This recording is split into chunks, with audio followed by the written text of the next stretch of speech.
Hi guys, welcome to my channel Lush Gardener. I hope you guys are fine and are safe. So a lot of people had questions related to how long will it take for it to air root the recent cutting that we had done. I think this is called as the Victor Cane variegated, but again I'm not very sure.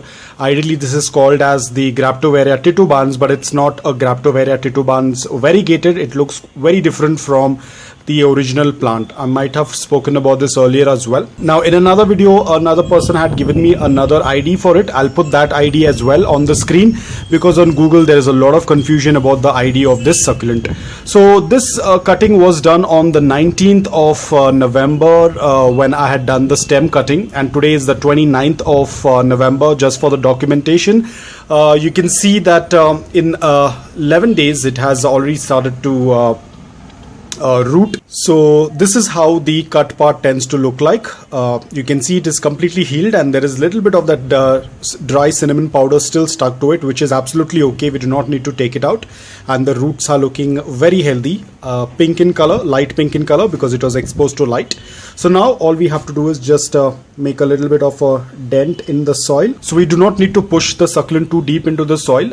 Eventually the roots will navigate into the soil and it will get very stable in the soil. Right now it's going to be a little shaky, as you can see.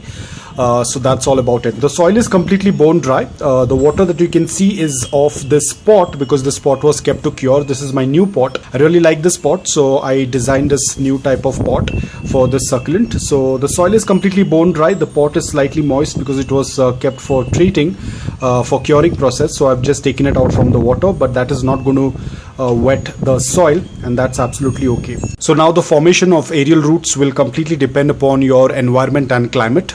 There's nothing much you can do from your end apart from letting it sit in a dry spot without it coming in contact with any moisture or water.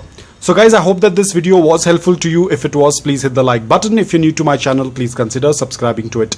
Until then, take care, stay safe and keep planting.